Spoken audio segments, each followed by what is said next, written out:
Dreams. Is our life a dream? Well, if it is, whose dream? Are we characters of a story? Whose story? Is our life a dream? Are we within that dream? If our life is not a dream, then why not? If it is, then we're faced with this strange question.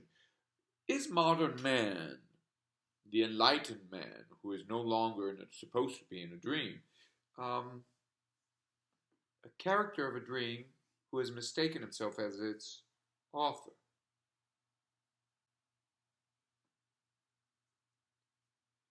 Is he the author who has forgotten himself, who has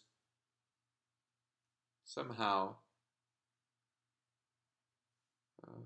come to believe to be at home in his own dream, mistaking himself for his character? This question calls us to reflection in a way that other questions don't.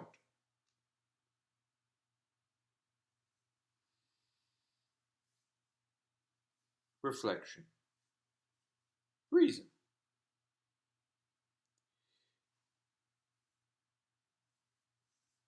Imagination. What is the relationship between the two? The imagination is a kind of stream of dream.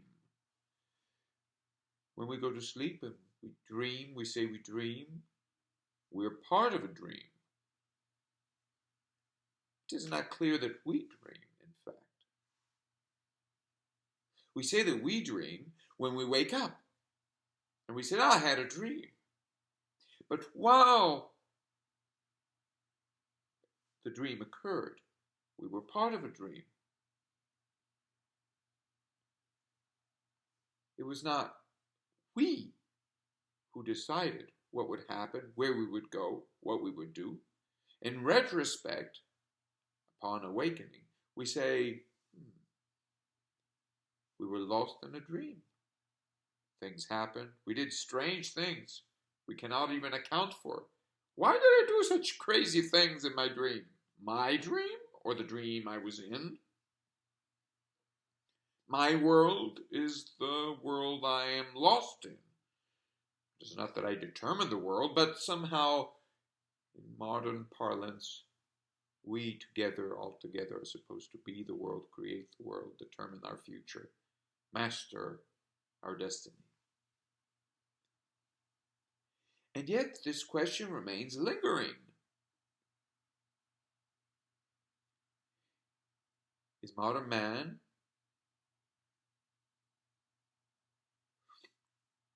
the expression of delusion? Is modern man a character in a dream, a character who is so deluded that he believes to be the author of the dream, who builds a dream within the dream, believing to be escaping and to be determining the first dream?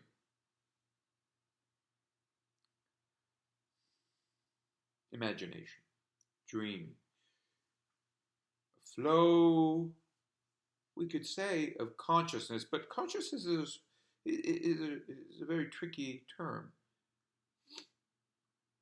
A sense of things that we make our own, that somehow is referring back to a centrality.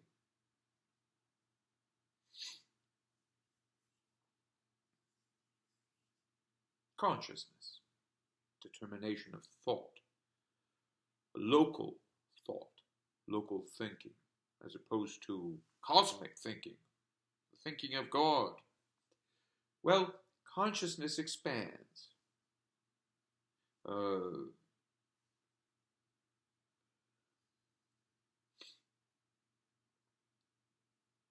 spreads out. René Descartes had a term. He spoke of res extensa, extended things or stuff. That was the world of nature for him. But that is a kind of dream. And then he said, well, reality, nature, and well, whatever else there is made of two things, right? That which is extended, the dream, and that which is not extended. What is not extended? What is intended? He said, well, that's what thinks. The res cogitans thinks. The thinking thing is the ego, the self, the moi, the soi, in French. Is he thereby suggesting that we are the counterpart of the dream? So we are dreaming. We are lost in a dream, but our fate is to come out of this dream and to determine the dream, to recognize ourselves as fully enlightened, autonomous beings in Immanuel Kant's terms. Modern enlightened man is a man who steps out and says, you know what? I'm the master of my dreams. I am the rational being. Reason. What is reason with respect to the imagination? If the imagination is this extension, this spreading out of consciousness, when we wake up, we say we wake up after a dream at night. When we wake up, we see ourselves as having had a dream. We dreamt. We had a dream. It was our dream. And now this dreaming, this flow of dreaming, comes back, somehow is sucked back into a moment of realization. I had a dream. This moment, is one with the self. He intends. He is the intention of the extension. So reason is not something that is imposed upon the dream, but something that comes back from the dream. And yet, in the modern parlance, we have the sense that, compliments of people like Descartes, that reason is something that is applied to the imagination. Well, that's because we're blinded by the Cartesian discourse, the modern discourse, to an aspect of the Cartesian move. Prior to imposing itself upon the imagination, the ego, the rational ego, the res cogitans, yes, is somehow influenced by it. In other words, he has to come out of it. Now, with Descartes, this ego cuts itself off from the flow of the imagination. Now he's really enlightened. What about previous ages, let's say, outside of the discourse of modernity? What happens there? Well, we see the discourse of the ancients is more integral than the one we find in Descartes. When we wake up in the morning and we say, I'm awake, then we start thinking, oh my goodness, but if I just woke up, what about my dying? Now I die. And then, am I going to wake up from this so-called life? In other words, is there a self outside of my life? Is there a thought outside of consciousness? Consciousness being a situated thought. I am always somewhere. Is there an I that is nowhere?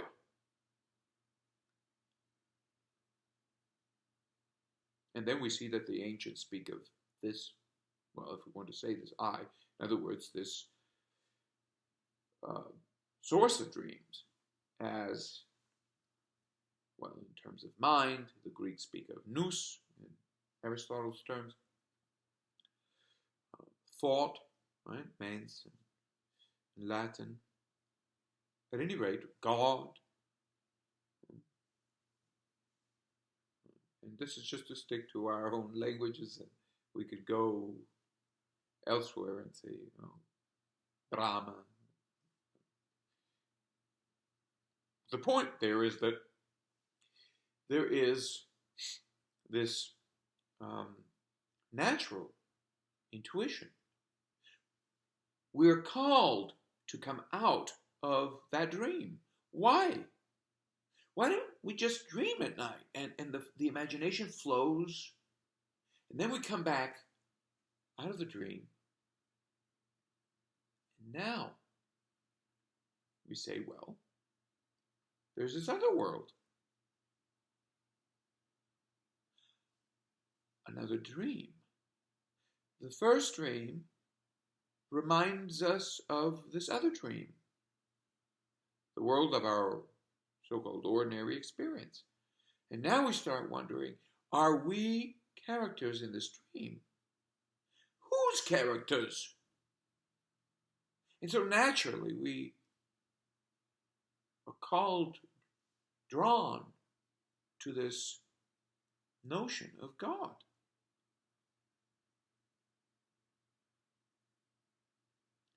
There's this delightful little book, De Gratiâ et Libero Arbitrio, by Saint Bernard de Clairvaux, medieval writer, on grace and we could say the free will, where these questions are articulated, illuminated in various ways.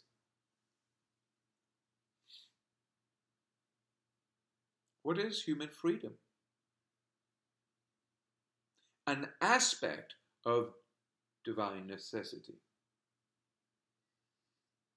Man is an aspect of God. Human freedom is an aspect of divine activity. We're not cut off from human creativity is not cut off from divine creativity. It's an aspect of it.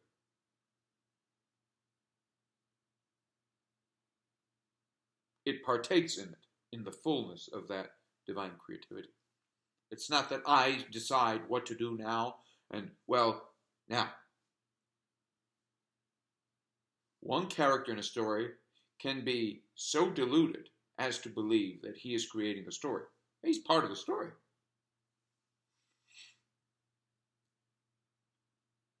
This, of course, does not mean that we have no freedom. We are participating in God's freedom. This is St. Bernard's point, and his point is God's point. He has a delightful articulation of this question, but others, of course, addressed the problem. And now, what about us? Are we lost? Are we alienated from our natural calling? Okay, we wake up from our dream at night, the night dream. We wake up. Somehow there's this intentio, We have an intention, as it were, an understanding, and a rational drawing back, right? Uh,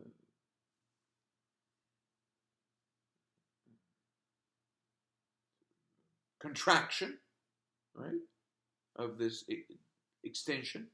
There's this rational contraction. So we see from there that it is not that reason is imposed upon the imagination, but the imagination is contracting, drawing back, folding back. What to?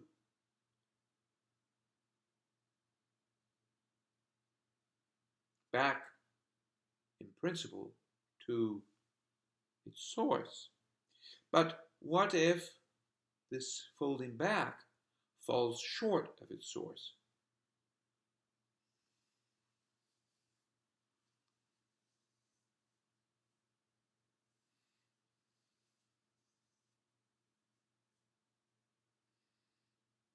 When we say that we are awake, we try to come out of this dream of our ordinary experience. We fail. Now we go to sleep. Now we have our own dream. We say, right? Now we're dreaming. We enter into this dream. We're part of it, and then we wake up, and this reminds us, naturally, reminds us that our ordinary experience is very much the same way. We are characters in this world. It's just that we fail to come out of it. We fail to awaken out of it. So we can, of course, have this. There is this path, this temptation, which throughout the ages people have recognized. Why don't we build a Tower of Babel? Why don't we establish a world in which we are the authors? Free, autonomous authors of our world. Yeah, throughout antiquity, that this was seen as a delusion, right? And so we read stories of madness of characters who assume to be the creators of their own life, their own world. And we find this also in Plato, who various places shows that these fellows who we might call sophists, philosophers,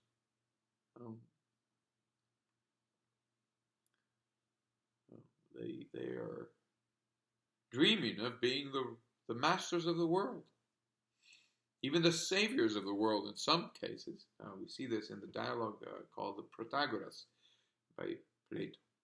And Socrates is inviting his interlocutor to dream this dream, to see this possibility where the sophist is the savior of the world. So, can we? Well, maybe not. And maybe much of the drama that we find in our own age is retraceable to this delusion. We have become characters who delude themselves into being the masters of their own life, their own world. Well, if we cannot be God, and if we cannot create God as a machine that will save us, then what are we to do? We can partake in divine agency if we recognize that we are called, if we let go of ourselves, if we die to ourselves, now we see ourselves as determinations of thought that has its substance, its roots, its essence, its source, however you want to put it, its being, the fullness of its being outside of our lives, outside of our empirical universe, outside of the world we live and die in, outside of this dream world.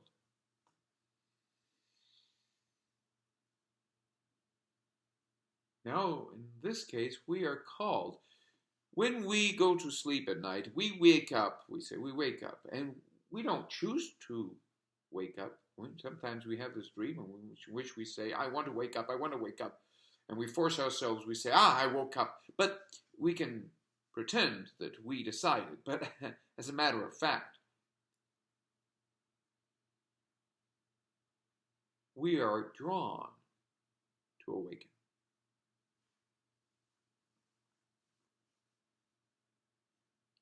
We are drawn to fall asleep, and we're drawn equally to awaken. The extension of the imagination is drawn back into itself. Now, this unity of the imagination in cogitation, in intention, in the rational understanding or intuition is not the end of the story. I'm not by nature called to establish a world based on that singularity, that unity of consciousness. That unity is still provisional. It is still an illusion, still a character within a dream. In fact, we can say that we dream at night for the sake of recognizing ourselves, of awakening further, not merely to the fact that we dreamed, but to the fact that our ordinary world, what we call our ordinary world, is another dream, and we're in it.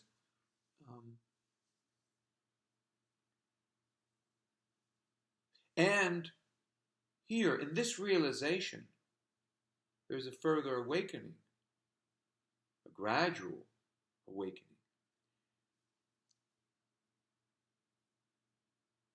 The gradual realization that this provisional awakening partakes in, so there's a path, there's a ladder of awakening, that it partakes in an original awakening. En arche, in the beginning, in principio, in the beginning, there is awakening.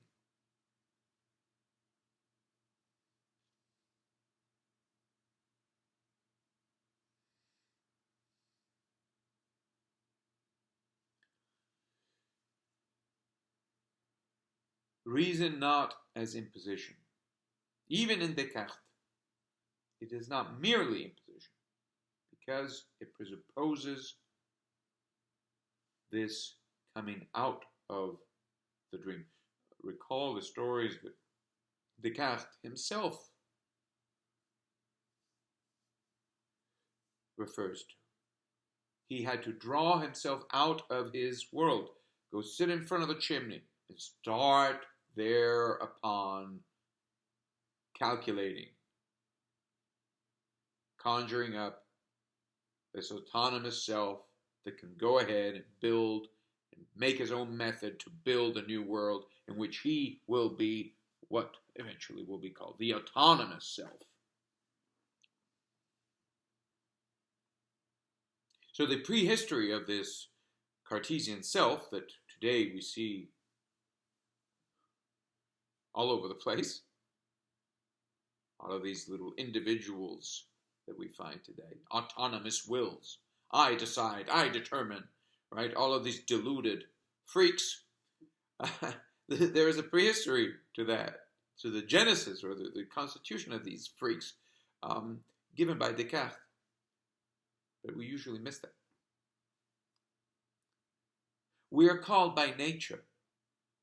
That's why the ancients speak about natural reason. We're called by nature. In other words, it is within our nature to be drawn to the source of our condition. It is within our nature, within the constitution of our existence, that's what we are here, and what we are here is an element of something greater. That something greater is not the world we're building. It's not the Leviathan, the technological Leviathan. It has nothing to do with the singularity of the cyborg. We don't need technology to return. This is the voice of natural reason, which is to say, of the natural intention, of the natural drawing back, of the extension of the imagination, of dream. Dreaming is extending, expanding. When it comes back into itself preliminarily, it comes to an island, as it were, of the ego consciousness as a determination of thought outside of its world, of the theater, the stage of the world. The world is but a stage, said a poet, right? And